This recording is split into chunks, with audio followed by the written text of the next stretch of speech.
નમસ્તે મિત્રો, કેમ છો બધા? આશા રાખું છું કે તમે બધા મસ્ત હશો ને સ્વસ્થ હશો તમારી જિંદગીમાં.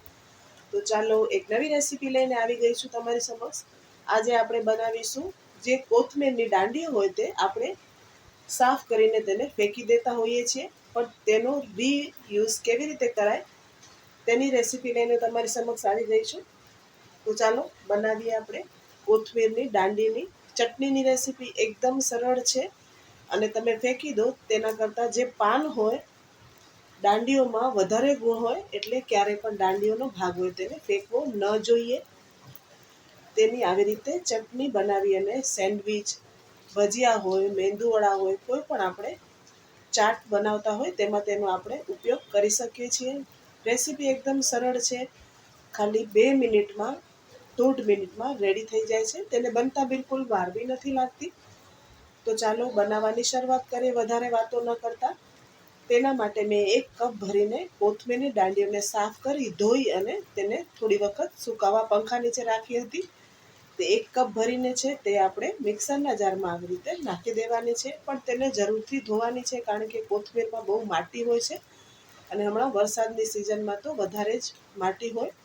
થોડી આવી આપણે કોથમરીના પાન લઈ લઈશું. તમારી પાસે ન હોય, ખાલી તમને દાંડીઓની બનાવવી હોય તો પણ તમે બનાવી શકો છો. હવે 5 જેટલા આપણે તીખા મરચાં નાખવાના છે, 1 ઇંચ આદુનો ટુકડો અને 20 જેટલી લસણની કળીઓ લઈશું અને 2 ટેબલ સ્પૂન જેટલી મેં કાચી કેરી લીધી છે, તેનો ઉપયોગ કર્યો છે. તમારી પાસે કાચી કેરી ન હોય તો તમે સ્કીપ કરી શકો છો.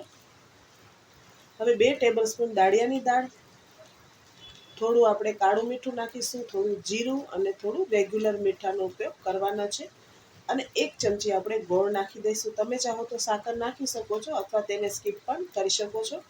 હવે 2 ટેબલ સ્પૂન જેટલું પાણી નાખી દઈશું અને સરસ રીતે તેને મિક્સરના જારમાં આવી રીતે પીસી લેવાની છે.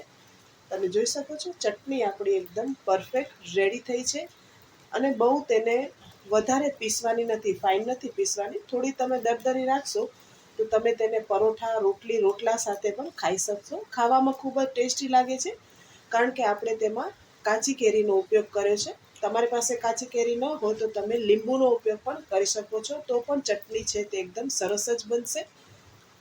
આવી રીતે આપણે કોથમીરની દાંડીઓ ન ફેંકતા તેનો રીયુઝ આવી રીતે ઉપયોગ કરી શકીએ છીએ અને 4 દિવસ તમે તેને ફ્રીજમાં સ્ટોર કરી શકો છો અને ફ્રીઝરમાં તેને 15 દિવસ સુધી તમે સ્ટોર કરી શકો છો.